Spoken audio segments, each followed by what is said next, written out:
Welcome to the Battleground Chronicles World War II channel. Subscribe to our channel because every day we publish stories about the valor of American soldiers based on real events. Support us. Like our videos if you like what we do for you. The gray dawn of June 6, 1944 breaks over the English Channel, a pale light filtering through low clouds heavy with rain. The sea churns violently beneath a fleet of ships stretching to the horizon. Over 5,000 vessels of all types, the largest armada ever assembled in human history.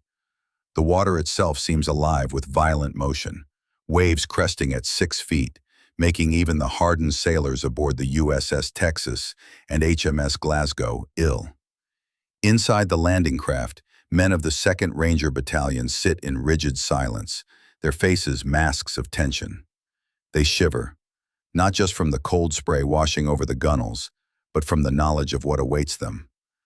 "This is it, boys," whispers Lieutenant Colonel James Earl Rudder, his voice barely audible over the engines and crashing waves. "Remember your training. Remember why we're here." His words hang in the air, met with silent nods and thousand-yard stares. Private First Class George Klein leans towards Staff Sergeant William Stivison. "Sarge, you think those cliffs really are 100 feet high?" His voice trembles slightly. Stivison's jaw tightens. "Higher, kid, and every inch of them's covered by German guns just waiting for us." "Jesus Christ," Klein mutters, crossing himself. "We're going to die on those rocks, aren't we?" "Shut up with that talk," hisses Stivison. "You start thinking like that, you're already dead." They are heading toward a 100-foot cliff known as Pointe du Hoc, situated between Utah and Omaha beaches on the coast of Normandy. Their mission: scale these seemingly insurmountable cliffs under enemy fire and destroy German artillery pieces that could devastate the main landing forces. Lieutenant Colonel Rudder checks his watch. 0630.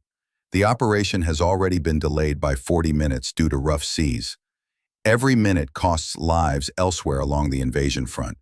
He knows the original plan called for them to land at 0630, half an hour after a bombing run was supposed to soften German defenses. Now they would land with no such advantage. "Colonel," his executive officer says quietly, "the naval bombardment isn't having the effect we hoped for. Those German positions look intact." Rudder's expression doesn't change. "Too late to turn back now, Jack. We go with what we've got." The men will do their job," Rudder cuts him off. "They're Rangers." The smell of salt water mixes with the acrid scent of vomit from seasick Rangers, diesel fumes, and the metallic odor of fear. No one speaks. Many men silently mouth prayers, fingering rosary beads or small Bibles tucked inside their jackets. "Our Father, who art in heaven," Lieutenant Theodore Lepresse Jr. whispers, his knuckles white as he grips his rifle. A shell explodes nearby, sending spray over the boat. "Hallowed be thy name." "Save it," says Private First Class James Eichner beside him. "God's not coming with us up those cliffs." "That's exactly why I'm praying," Lepresse responds, his eyes never opening. "He will be dead in 3 hours." The sound of distant artillery grows louder, the naval bombardment from the USS Texas firing its massive 14-inch guns. Each shell weighs as much as a small car and makes a sound like a freight train passing overhead as it travels toward the German positions. Staff Sergeant William Stivison, 23, from Columbus, Ohio, checks his equipment one last time. Thompson's submachine gun with 5 extra magazines, 45 caliber pistol, 6 grenades, 3 days of K rations, canteen, first aid packet, rope, extra ammunition for the platoon's BAR, Browning automatic rifle, signal mirror, and morphine syrettes. The weight is crushing, nearly 80 pounds of gear. In his breast pocket, a photograph of his wife Martha and their 18-month-old son he's never seen in person. Martha was pregnant when he shipped out for England in January. He traces their faces with his thumb, then tucks the photo away. "If I don't make it," he tells Private Leonard Lomell, "make sure this gets back to my wife." Lomell looks at him, expressionless. "You'll give it to her yourself when this is over. Just focus on getting up that cliff." "Yeah," Stivison nods, unconvinced. "Sure." Around him, Other Rangers perform similar rituals. Private First Class George Klein, barely 19, vomits again into his helmet, then rinses it out with seawater that splashes over the side of the landing craft. "Sorry," he mutters to no one in particular. Lieutenant Theodore LaPresse Jr. simply stares ahead, his expression unreadable. In 3 hours, he will be dead. Through a break in the mist, the Rangers can finally see their objective, a sheer cliff face that seems to rise impossibly high before them. German MG-42 machine guns, nicknamed Hitler's Buzzsaw for their terrifying 1,200 rounds per minute rate of fire, open up from concealed positions atop the cliff. The distinctive ripping canvas sound cuts through the air.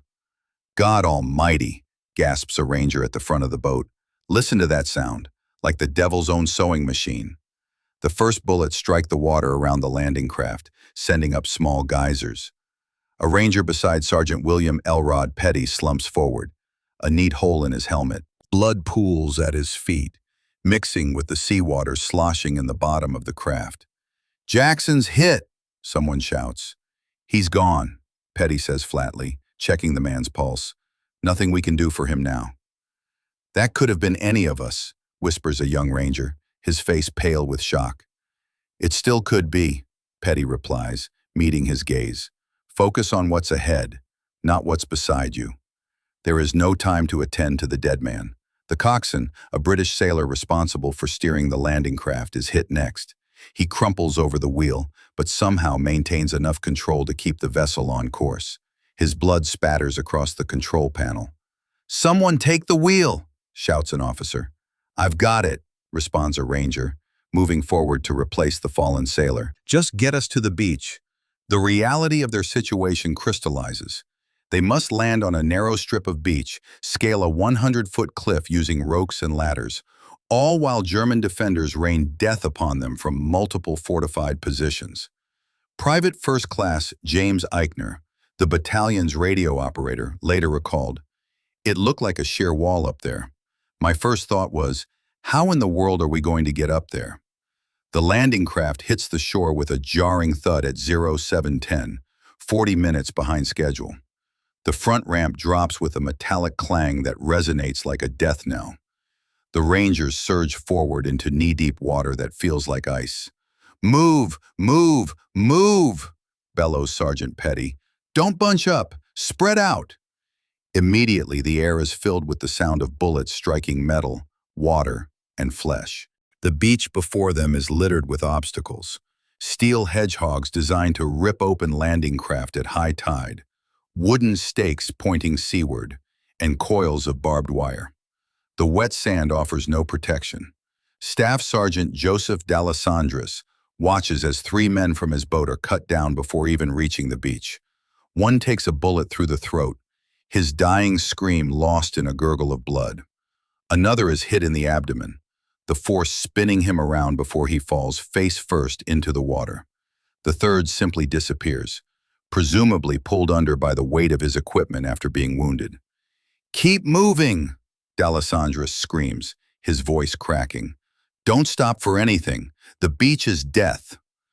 "They're all around us," cries a Ranger nearby, firing blindly up at the cliff. "Where are they? I can't see them."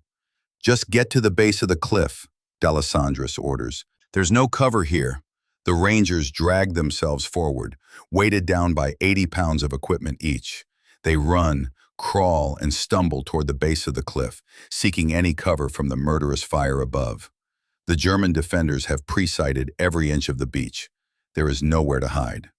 Corporal Samuel DeVore reaches the narrow strip of rocks at the base of the cliff.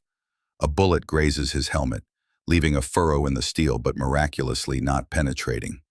He looks up at the cliff face looming above him and feels a moment of pure despair. "We can't climb this," he gasps to Private First Class Howard Johnson, who arrives next to him. "It's suicide. It's goddamn suicide." "We climb or we die right here," Johnson responds, already attaching his grapnel. "Those are our options, Sam. How could anyone climb this, let alone under fire?" Around him, other Rangers arrive. pressing themselves against the cliff for whatever meager protection it offers. A German potato masher grenade lands 10 feet away. Staff Sergeant Walter Gelden throws himself on it without hesitation, sacrificing his life to save his comrades. The explosion lifts his body 6 inches off the ground. No one acknowledges his sacrifice. There is no time. Sergeant Frank South, the medic, moves to check on him, but a hand pulls him back. "He's gone, Frank. Nothing you can do," says Lieutenant Kirchner grimly. "But maybe," South begins. "He's in pieces," Kirchner cuts him off. "Save the living. There'll be plenty who need you soon." South nods, his face pale beneath its camouflage paint. He will be dead himself within the hour. At the base of the cliff, the surviving Rangers regroup. The preliminary naval bombardment was supposed to have destroyed the German defenses and left rope craters at the cliff top for the Rangers to use as initial cover. Instead, most of the ropes fired by the rocket launchers from the landing craft fell short or were cut by enemy fire. Of the 12 ladders brought ashore, only 3 remain usable. The grapnel launchers, designed to fire ropes to the cliff top, malfunctioned due to sand and seawater. "The launchers are jammed," shouts Sergeant Thomas Carter, desperately trying to clear the mechanism. "They won't fire." "Forget the launchers," Colonel Rudder orders. "We do it the hard way." These specialized weapons, developed specifically for this mission, had worked perfectly in training exercises on the cliffs of Isle of Wight. Now, when they matter most, they fail. Sergeant William Petty improvises, tying ropes together and attaching a small iron grappling hook from his pack. He begins swinging it like a lasso, the muscles in his shoulders burning with the effort. "Stand back," he tells those around him. "I'll get a line up there." "You're crazy, Petty," says Private Robert Fruehling. "They'll cut you down the second you show yourself." "Then I die," Petty replies simply. But someone has to try. All around him, men are dying. Private Robert Fruehling watches as a machine gun burst catches one of his squad mates in the face. "Oh Jesus, Fruehling moans, turning away from the sight. His head just came apart. One second he was a person, the next second he wasn't. There was just red mist where his face had been. "Don't look," orders Sergeant John Parks, grabbing Fruehling's shoulder. "Focus, soldier, stay with me."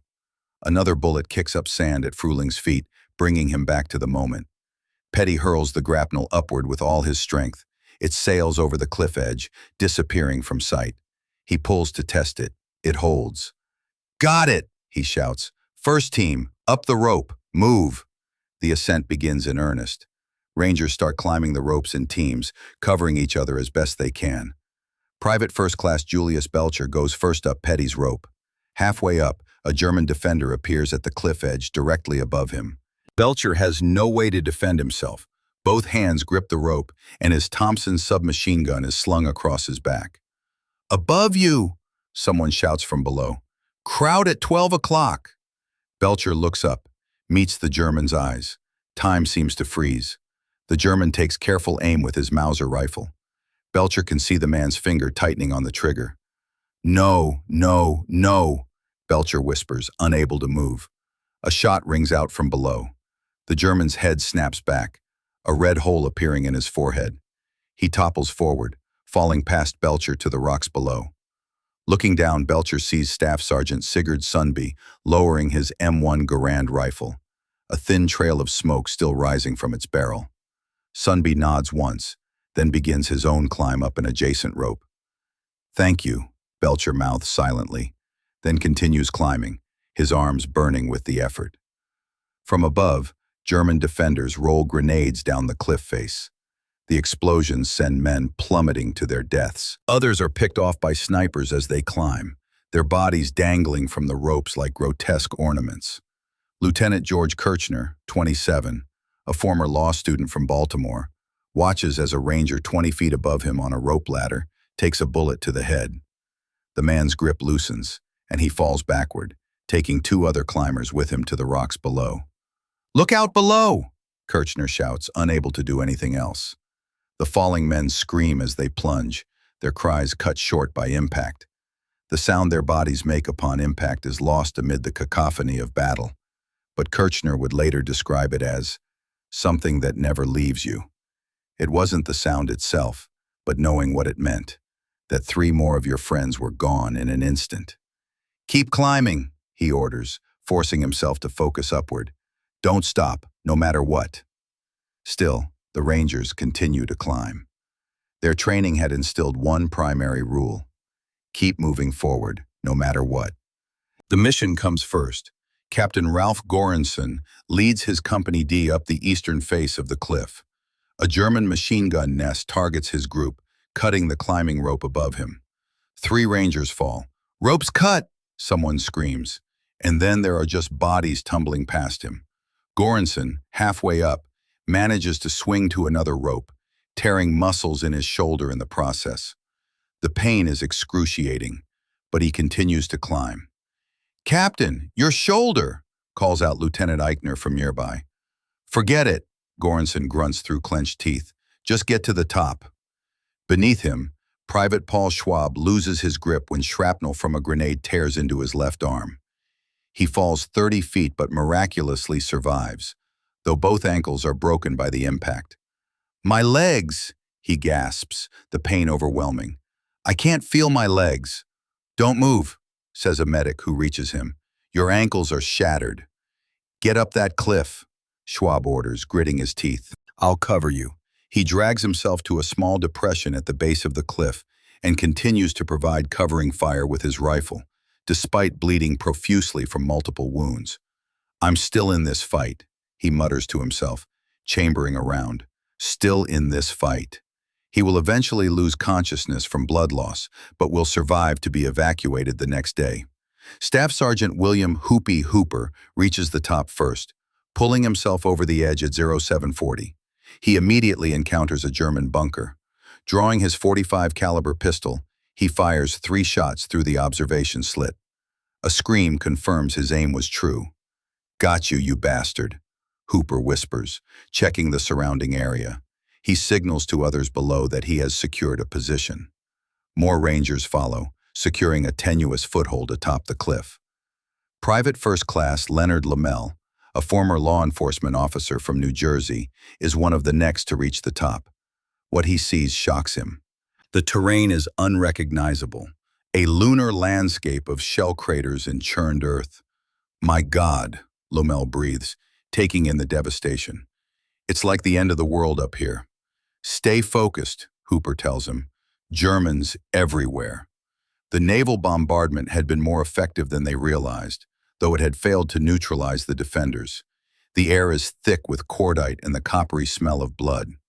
Lieutenant Eichner steps on what he thinks is solid ground, only to sink waist-deep into a water-filled crater. "Help!" he calls out, struggling to free himself. "I'm stuck!" As he struggles to free himself, machine gun fire stitches the water around him. 2 Rangers pull him out, one taking a bullet through the throat in the process. "I've got you," grunts one Ranger, heaving Eichner from the mud. The other Ranger suddenly jerks, his eyes going wide. "Parker?" Eichner says, then sees the blood bubbling from the man's throat. "Parker!" The man makes a gurgling sound as he drowns in his own blood, his eyes wide with shock and fear. Eichner has no time to process what has happened. He must establish radio contact with the command ship to direct naval gunfire.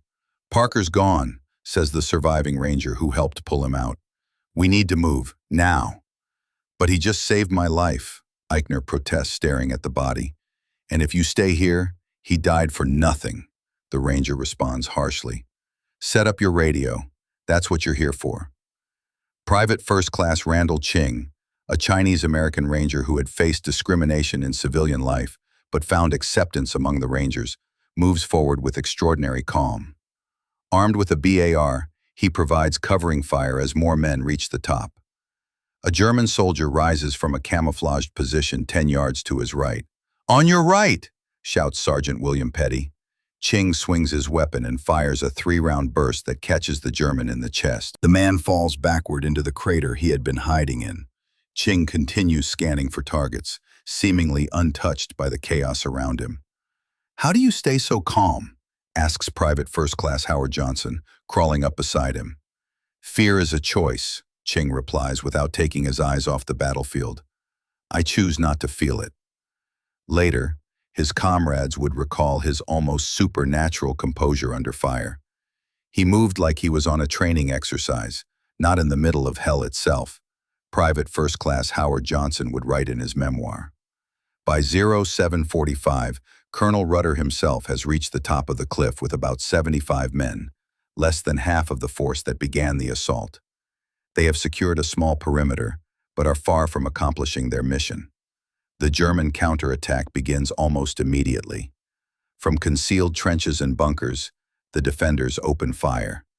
Rangers drop in mid-stride. "They're all around us," shouts Lieutenant Laprise, firing his carbine at muzzle flashes in the distance. "Where's our supporting fire?" "We're on our own," Colonel Rudder replies grimly. "Form a perimeter and hold this position." Private First Class Sigurd Sundby feels a hammer blow to his chest as a bullet strikes him. He falls, expecting to see blood, but finds his life was saved by his Bible, the bullet embedded in its pages. "The Lord is my shield," he whispers, staring at the damaged book in disbelief. "Get down, Sundby," shouts Staff Sergeant Dreyer, pulling him into a shell hole. Divine intervention doesn't stop a second bullet. Not all are so fortunate. Lieutenant Willis Metcalf takes a burst of machine gun fire that nearly severs his leg at the knee. Blood pumps from the wound in rhythmic spurts. The femoral artery is severed. "Medic!" he screams, clutching at his mangled limb. "Oh God, medic! I'm bleeding out!" Medic Frank South rushes to apply a tourniquet, exposing himself to enemy fire. South is hit multiple times but continues working until Metcalf is stabilized. "Hold on, Lieutenant," South says, his own voice weak from his wounds. "Tourniquet's tight. You'll keep the leg." "You're hit, Doc," Metcalf observes, seeing the blood soaking South's uniform. "Just scratches," South lies, knowing at least one bullet has penetrated his abdomen. "You'll be all right, Lieutenant. Hang on." South dies minutes later from his wounds, slumping over the man he just saved. "South? Doc?" Metcalf shakes him, then realizes the truth. "No! God damn it! Somebody help! The medic's down!"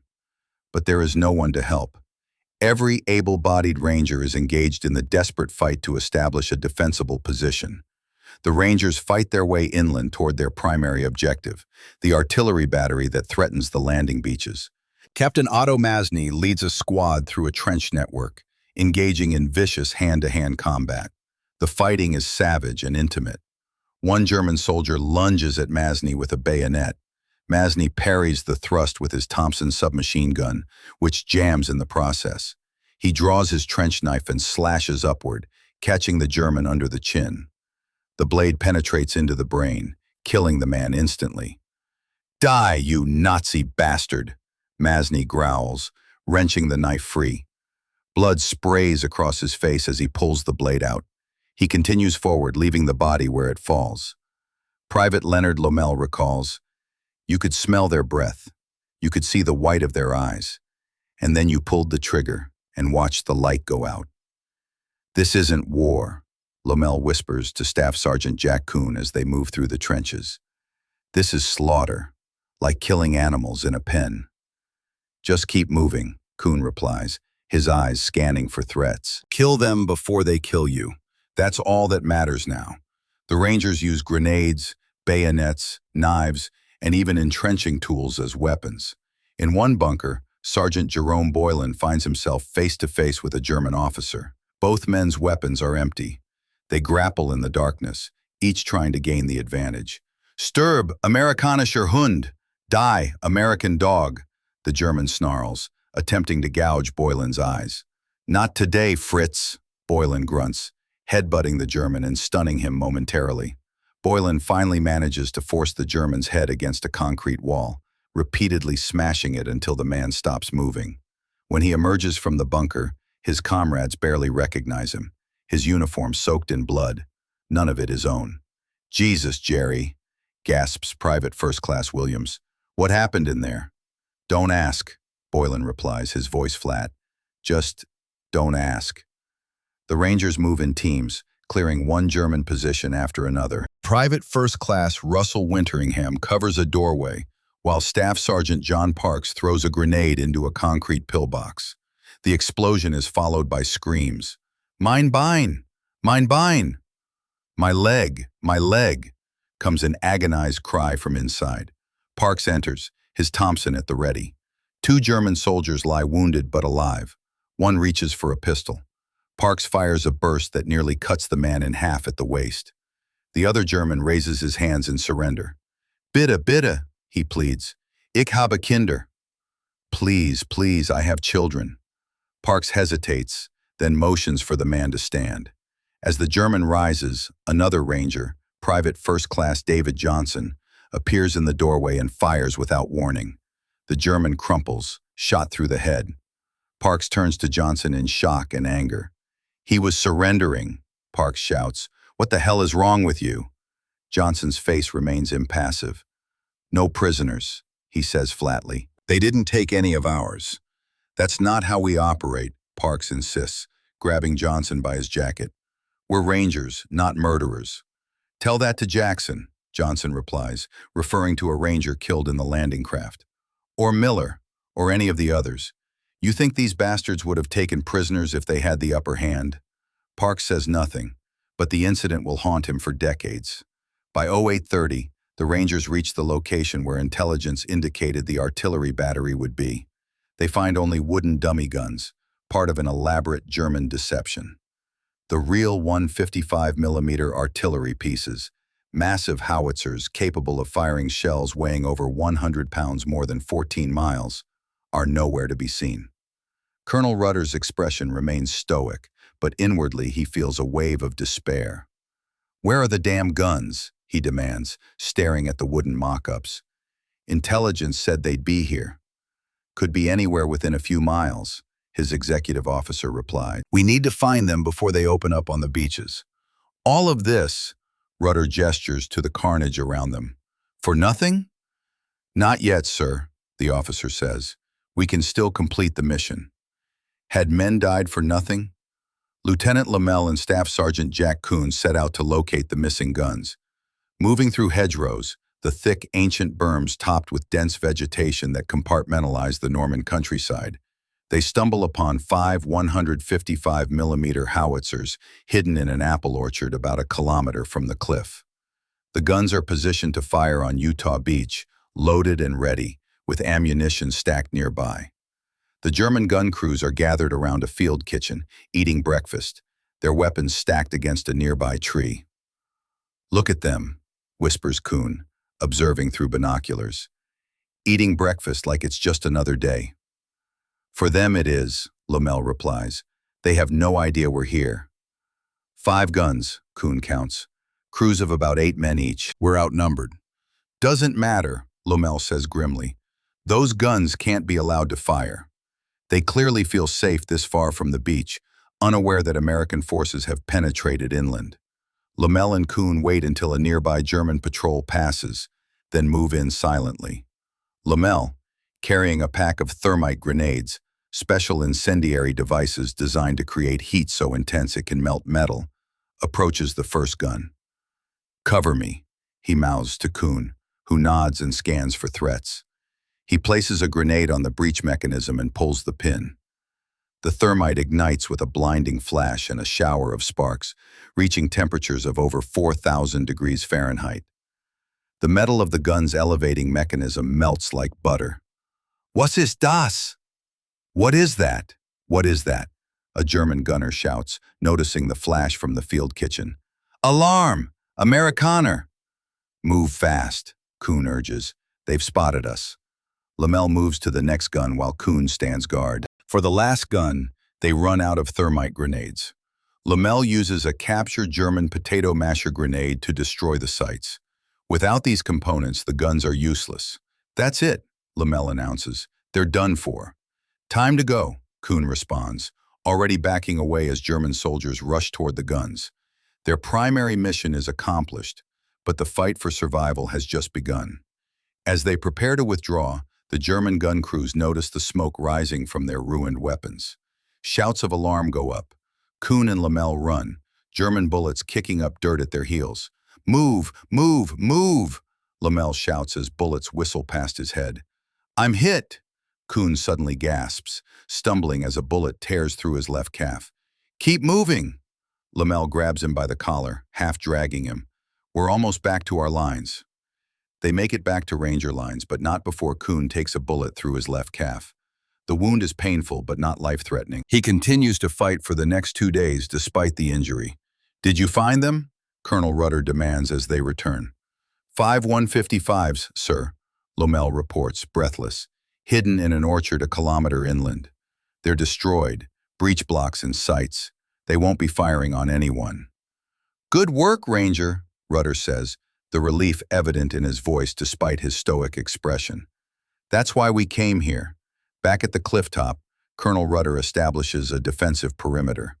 The Rangers are now significantly outnumbered by German forces in the area. Of the 225 men who launched the attack, only about 90 remain combat effective. Many are wounded but continue to fight. German snipers target anyone who moves. Private Harold Benke is shot through the throat while trying to retrieve water for wounded comrades. Benke's down, shouts Private Williams. Sniper got him. Stay in cover, orders Sergeant Parks. They've got this whole area zeroed. The bullet severs his carotid artery, and he bleeds out in less than 2 minutes, his body convulsing as his brain is starved of oxygen. Radio operator T5 Edward Briggs maintains communication with naval support despite being wounded 3 times. His left ear has been partially shot away, blood caking the side of his face, yet he continues to operate his radio, calling in fire missions against German positions. Texas, this is Ranger 2. He speaks into the microphone, his voice steady despite his wounds. Fire mission. Grid coordinates as follows. Briggs, you need a medic, Lieutenant Eichner tells him, seeing the blood streaming down his face. No medics left, sir, Briggs replies without looking up from his radio. Besides, others need them more than I do. I can still operate this thing. Lieutenant Eichner watches as a mortar round lands directly on a foxhole containing 2 of his men. When the smoke clears, nothing remains of them but scattered body parts and equipment. A boot with a foot still in it lands near Eichner. Oh God, he chokes, recognizing the distinctive red sock of Private First Class Thomas Henderson. That's Tommy's foot. He pushes it away with a numb detachment that shocks him later when he recalls the moment. Don't look at it, advises a nearby ranger. Just keep fighting. That's all we can do now. Staff Sergeant Donald Mackenzie organizes the defense of the western flank. He positions his machine gun to cover an open area where German forces are likely to attack. His assistant gunner, Private First Class Samuel Williams, feeds the ammunition belt carefully to prevent jamming. Mackenzie has been wounded in the side by shrapnel, and his uniform is stiff with dried blood, but he refuses evacuation. Medic says you should fall back to the aid station, Williams tells him. That wound looks bad. You'll have to drag me out of here, Mackenzie responds, adjusting his gun's sights. We hold this position or the whole perimeter falls. When the German attack comes, Mackenzie's gun cuts down the first wave of attackers. German bodies pile up in front of his position. Keep that ammo coming, Williams, Mackenzie shouts over the deafening fire of his machine gun. Feeding as fast as I can, Sarge, Williams replies, his hands working the belt with practiced efficiency. Williams is hit in the shoulder but continues feeding the ammunition belt with his good arm. You're hit! Mackenzie notices the blood soaking Williams' jacket. It's nothing, Williams grunts, grimacing through the pain. Keep firing! Mackenzie fires until the barrel of his .30 caliber machine gun glows cherry red from sustained fire. When a German stick grenade lands in their position, Williams throws himself on top of it without hesitation, absorbing the full force of the explosion with his body. Williams, no! Mackenzie shouts, but it's too late. The grenade detonates, lifting Williams' body and dropping it like a broken doll. Mackenzie is wounded again by fragments but survives. Williams dies instantly, his sacrifice saving not only Mackenzie, but 3 other Rangers in the adjacent foxhole. He jumped on it, Mackenzie reports numbly to Lieutenant Sidlowski later. He didn't even hesitate, just jumped right on it. He saved your lives, Sidlowski replies. Remember that. Remember him. As the afternoon wears on, the situation grows increasingly desperate. Ammunition runs critically low. The wounded suffer under the June sun, many developing fever from infected wounds. The dead must be moved aside to make room for the fighting positions. The smell of decomposition begins to fill the air as bodies swell in the heat. Still, the Rangers hold. "I'm down to my last magazine," reports Private First Class Davidson. "After that, it's just my knife." "Make every shot count," Lieutenant Reagan tells him. "Aim for officers and radio operators if you can identify them." Private First Class James Salerno uses a captured German MG-42 to defend the eastern approach after running out of ammunition for his own weapon. The German gun's high rate of fire makes it difficult to control, but Salerno has always been a natural with weapons. "This thing's a beast," he tells Sergeant Stivison. "Eats ammo like crazy but drops them like flies." "How much ammunition do you have left?" Stivison asks. Salerno shakes his head. "2 belts. Maybe 300 rounds. At this rate, I'll be out in minutes if they come again." "Make it last," Stivison orders. "That gun's all we've got covering the east side." When a group of German soldiers attempts to flank the Ranger position, Salerno's gun cuts them down. The bodies fall so quickly it seems almost unreal, like a macabre puppet show. They just fell," Salerno whispers, shocked by the efficiency of his own killing. "All of them, like dolls with their strings cut. That's why they call it Hitler's Buzzsaw," Stivison replies grimly. "Now conserve your ammo, there'll be more coming." By midday, the German counterattacks intensify. Accurate mortar fire rains down on Ranger positions. Lieutenant Walter Sidlowski's platoon is nearly wiped out when 3 mortar rounds land in their midst. "Incoming!" someone shouts, but the warning comes too late. The air is filled with screams as shrapnel tears through flesh and bone. Men who had survived the initial climb now die in their foxholes, their bodies torn apart by metal fragments traveling at supersonic speeds. "My legs!" screams Private Russell Johnson. "I can't feel my legs!" "Stay down," Lieutenant Sidlowski orders, pulling the wounded man deeper into their foxhole. "Medic! We need a medic over here." "Medics are all dead or wounded, sir," reports Corporal Matthews. "We're on our own." Medic Eugene Motley moves from casualty to casualty, his medical supplies long exhausted. He tears strips from his own clothing for bandages. When a German bullet shatters his left hand, he continues treating the wounded one-handed, using his teeth to tie bandages. "Your hand, Doc," gasps Private First Class Allen as Motley bandages his chest wound. "Jesus, it's destroyed." "Still got one good one," Motley replies through gritted teeth.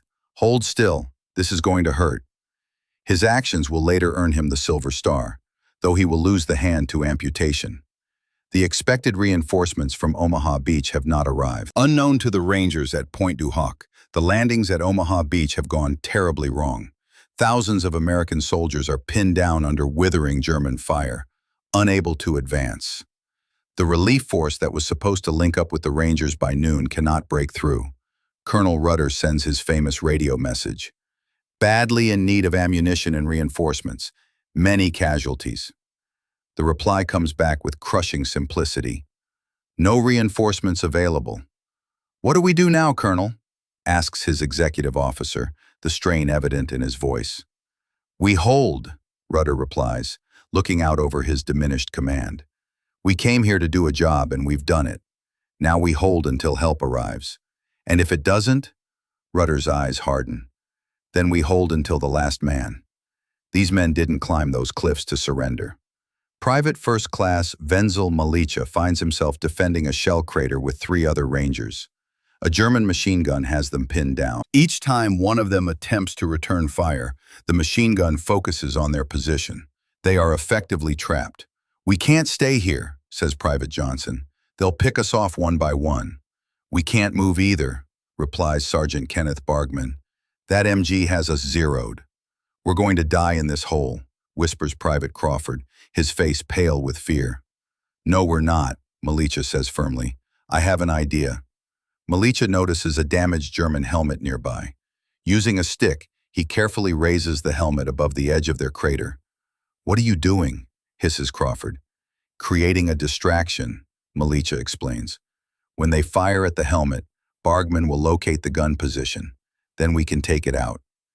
Immediately, the German machine gun opens fire, riddling the helmet with bullets. In that moment of distraction, another ranger, Sergeant Kenneth Bargman, locates the machine gun position and takes careful aim with his M1 Garand. His first shot misses, alerting the German gunner. "Scheiße!" They hear the gunner curse as the shot impacts near him. The machine gun swings toward Bargman, but he has already chambered another round. His second shot finds its mark. The German gunner slumps over his weapon. "Got him!" Bargman exclaims. For a brief moment there is silence.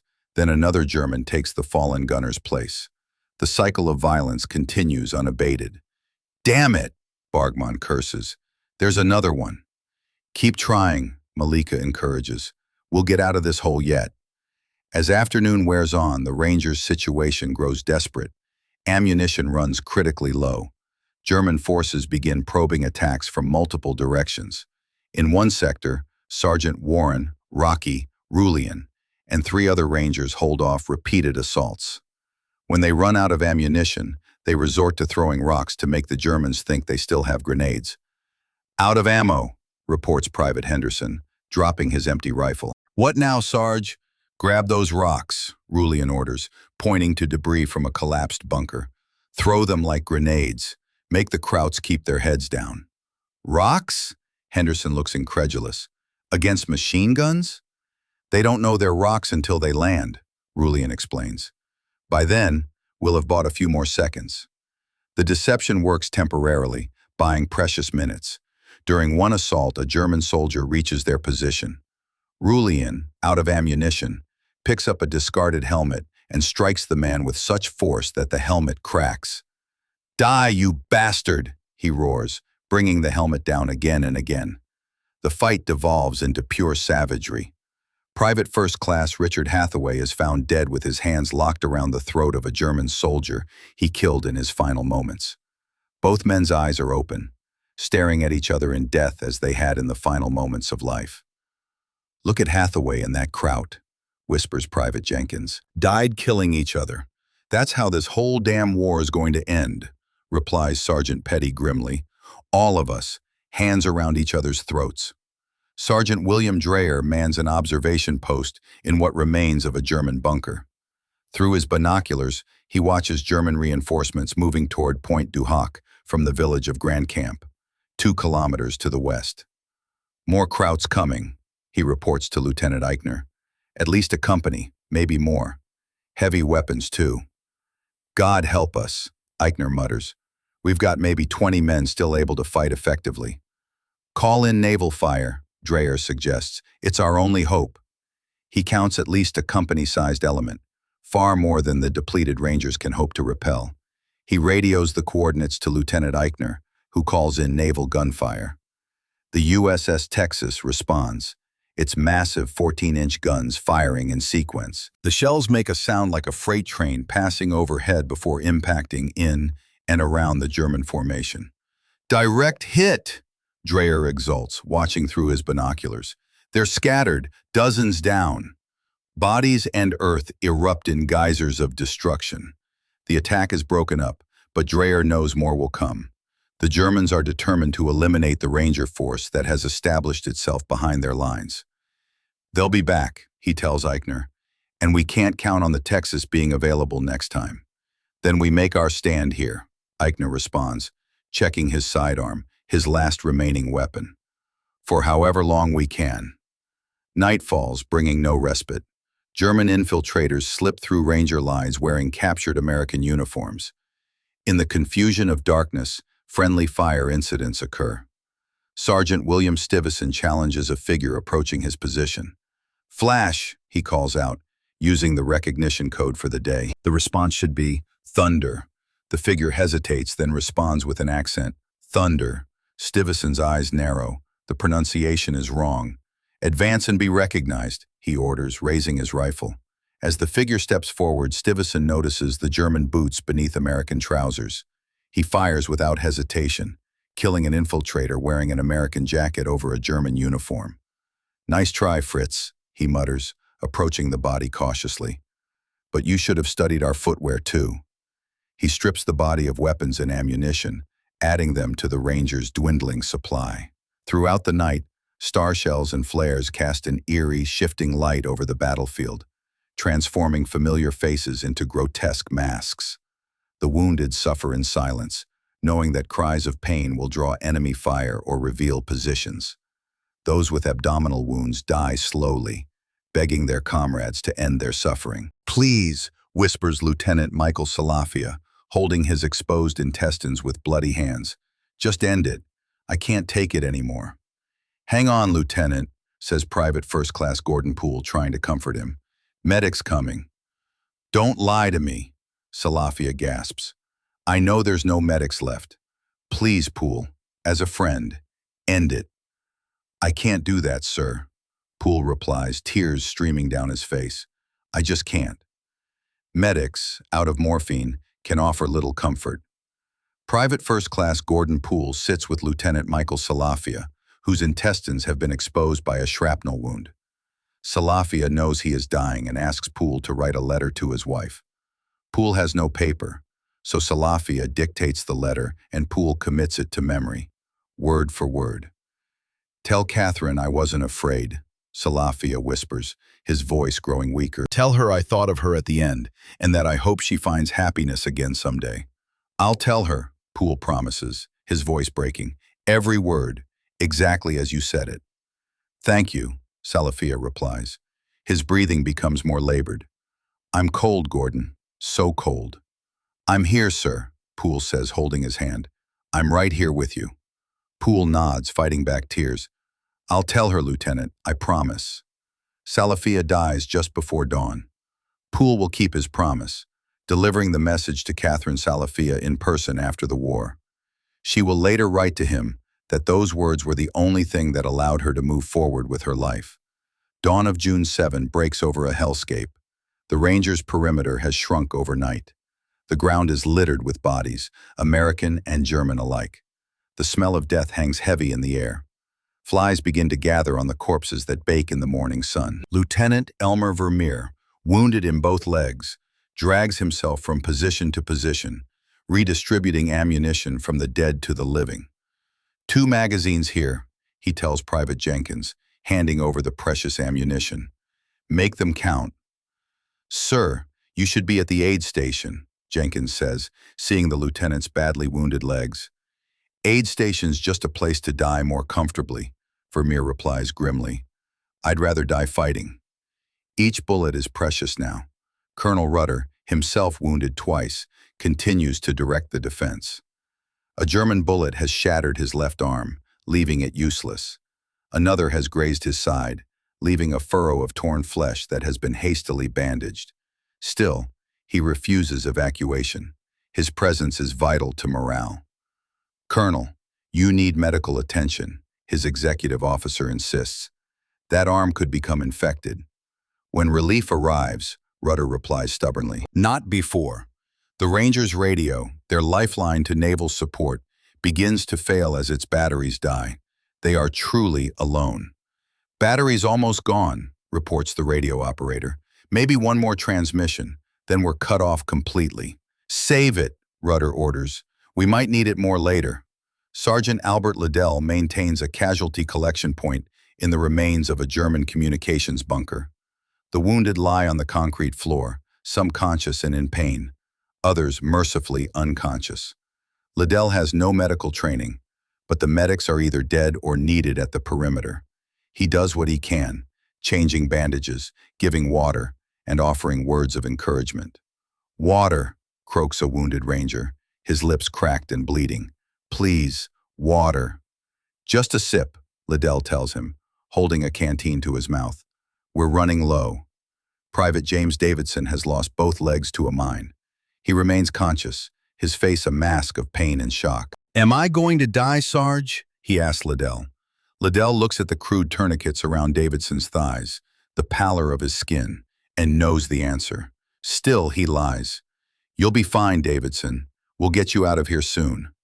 Don't bullshit me, Sarge, Davidson whispers, grabbing Liddell's arm with surprising strength. I know what's happening. Just tell me we got those guns. Tell me it was worth it. We got them, Liddell assures him. All 5. They won't fire a single shell at our boys on the beaches. Davidson nods, seeming to find peace in this. Good. That's good. Davidson seems to accept this, nodding slightly. He dies 20 minutes later, never learning that his sacrifice was not in vain. The guns he helped destroy would have killed thousands on the beaches. He's gone, Liddell tells the medic who finally arrives. Nothing you could have done. Add him to the list, the medic replies wearily. I've lost count of how many we've lost. By mid-morning on June 7, German forces launch what seems to be an all-out assault to annihilate the Rangers. Wave after wave of attackers surge forward.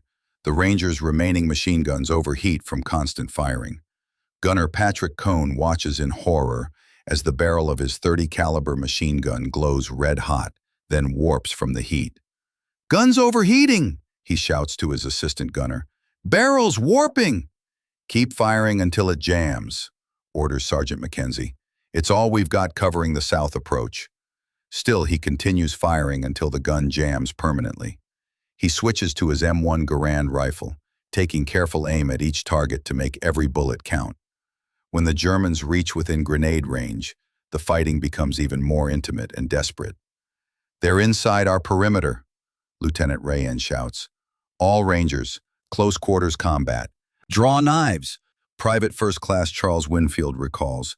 "You could hear them breathing. You could smell them. It wasn't combat anymore. It was murder in close quarters." Winfield runs out of ammunition for his Thompson submachine gun and draws his trench knife.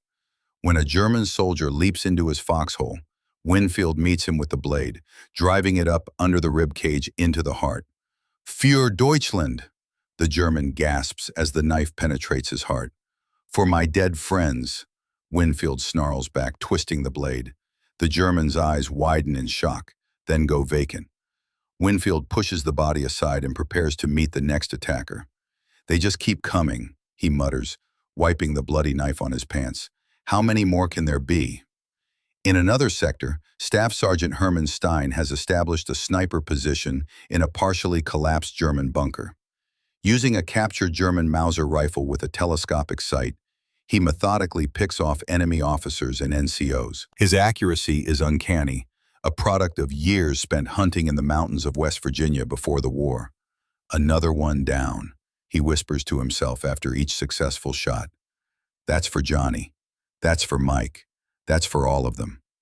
Each time a German leader exposes himself to direct an attack, Stein puts a bullet through him. After his 8th kill, the Germans begin to focus their efforts on his position. Mortar rounds walk toward him, each explosion closer than the last. "They've spotted you," warns Private First Class Collins from a nearby position. "Pull back, Stein." "One more," Stein insists, searching through his scope. "There's an officer behind that stone wall. He's directing the whole attack." Stein knows he should move, but decides to take one more shot at a German officer directing troops from behind a stone wall 300 yards away. As he lines up the shot, a mortar round lands directly on his position. The bunker collapses, burying him alive. "Stein!" Collins screams, watching in horror as the bunker disintegrates in a cloud of dust and debris. "Stein!" There is no response from the rubble. His body will not be recovered until 1958, when French construction workers uncover it during the building of a memorial on the site. At 11:30 on June 7, salvation finally arrives. Elements of the 5th Ranger Battalion, along with troops from the 116th Infantry, fight their way from Omaha Beach to link up with the beleaguered defenders of Pointe du Hoc. The sight that greets them is apocalyptic. "My God," whispers Lieutenant Joe Rafferty of the relief force as they approach the Ranger positions. "What happened here?" "They held," replies his commanding officer grimly. "Against all odds, they held." Of the original 225 Rangers who began the assault, only 90 are still standing. Many of these are wounded but refuse to stop fighting. The relieving force brings ammunition, medical supplies, and fresh troops. As stretcher bearers begin evacuating the most seriously wounded, the full horror of the two-day battle becomes apparent. "I've never seen anything like this," says a medic from the relief force. "How did anyone survive this hell?" Bodies in various stages of decomposition litter the battlefield. Some have been partially buried by explosions, with only a limb or head protruding from the soil. Others have been torn apart by artillery, their remains scattered over wide areas. The stench is overwhelming. "The smell," gags a young replacement. "How do you stand it?" "You stop noticing after a while," responds a hollow-eyed ranger. "You stop noticing a lot of things." Medic Frank Lyons from the relief force moves among the rangers, providing first aid and morphine to the wounded. He finds Private Raymond Delgado sitting against a bunker wall, apparently unharmed but unresponsive. When Lyons touches him, Delgado's eyes snap open, wild with fear and confusion. "Get down!" Delgado screams, tackling Lyons to the ground. "They're coming again. MG-42 at 2 o'clock. "It's okay, soldier," Lyons says gently, realizing what's happening. "You're safe now. The relief force is here." "No, no, no," Delgado mutters, eyes darting around wildly. "I can hear them. They're still out there, waiting, always waiting." Lyons realizes that Delgado is suffering from combat exhaustion, what later generations would call PTSD. He has no visible wounds but has been broken by the ceaseless combat. "The 1,000-yard stare," another medic comments, seeing Delgado's condition. "Seen it before. Mine just shuts down after too much." Lyons gently helps him to an evacuation point. Delgado will spend 6 months in a military hospital before being sent home, his war over. He will never fully recover, the nightmares of Pointe du Hoc haunting him until his death in 1987. In the aftermath, the Rangers' positions are consolidated. Engineers begin clearing the extensive minefields that surround the area. One misstep costs sapper George Cahoon both legs when he triggers an S-mine, the notorious bouncing Betty that leaps 3 feet into the air before exploding at waist height, designed specifically to maim rather than kill. "Mine!" someone shouts, hearing the distinctive sound of the S-mine's trip mechanism activating. Too late. The mine detonates with a sharp crack, different from the deeper sound of artillery or grenades. His screams echo across the battlefield as medics race to save him. "My legs!" he shrieks, staring in horror at the mangled remains below his knees. "Oh God, my legs!" He dies before reaching an aid station, another name added to the long list of casualties. The surviving Rangers, hollow-eyed and moving like automatons, begin the grim task of identifying and collecting their dead comrades. "I don't even recognize some of them anymore," Private Jenkins says, looking at the bloated faces of the dead. 2 days in the sun. They don't look human. "Check their dog tags," Sergeant Parks instructs, his voice devoid of emotion. "We need an accurate count." Lieutenant John Rayen finds the body of his friend Lieutenant Theodore Laprace Jr. in a shell crater. Rigor mortis has set in, fixing Laprace's features in an expression of surprise. His right hand still grips his pistol. His left is stretched toward a bandage packet he never had time to open. A single bullet hole in the center of his forehead tells the story of his death, clean and instantaneous. "I found Laprace," he reports to Colonel Rudder, "shell crater near the western perimeter." "How?" Rudder asks simply. "Sniper, single shot to the head. Probably never knew what hit him." "Small mercies," Rudder sighs. "Add him to the list." Colonel Rudder, despite his wounds, refuses evacuation until all his men are accounted for. He moves among the survivors, speaking quietly with each one, acknowledging their sacrifice and courage. His left arm is in a makeshift sling, the bandage soaked through with blood. His face is gray with pain and exhaustion, yet he stands straight, setting an example for his men. "You did good, son," he tells each ranger he speaks with. "Damn good. Your country won't forget." When a medical officer finally insists he be evacuated, Rudder relents only after extracting a promise that he will be kept informed of the status of each of his rangers. As he is helped aboard an evacuation jeep, he looks back at the cliffs of Pointe du Hoc, the site of so much heroism and horror. "Remember what they did here," he says to the medical officer. Make sure people know. He will recover from his wounds and go on to lead the Rangers through campaigns in Normandy, Brittany, and Germany before returning home a hero. The battle for Pointe du Hoc stands as one of the most harrowing episodes of D-Day. Colonel Rudder later summarized the action with stark simplicity. We lost 135 men. We did what we came to do. The cost was staggering, a 60% casualty rate. Those who survived would carry the physical and psychological scars for the rest of their lives.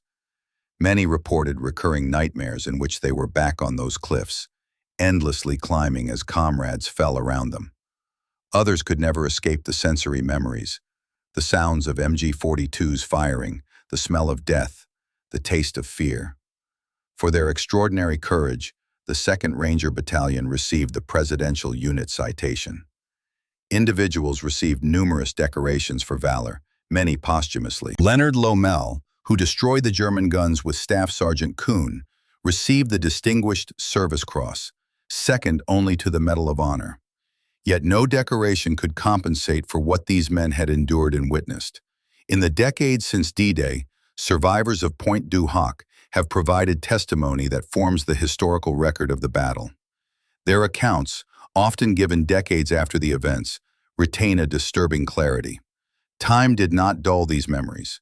As Ranger Lieutenant Lomell, who destroyed the German artillery pieces, said in his final interview before his death in 2011, "You never forget the faces of the men who died beside you.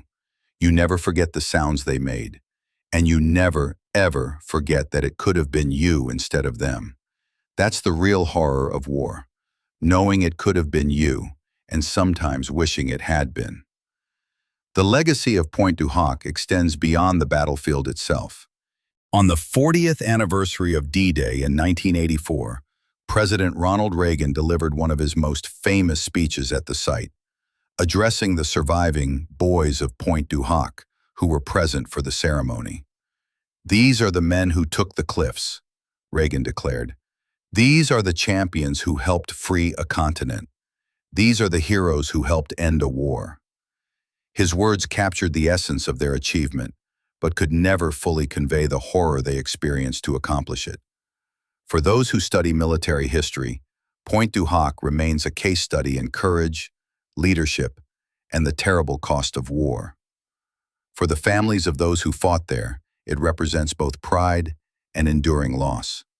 And for the dwindling number of survivors, now all gone, it was the defining experience of their lives, a crucible that transformed them in ways that only they could fully understand. The cliffs remain, silent and imposing, beating back the endless assault of the sea just as they resisted the Rangers who scaled them on that gray June morning.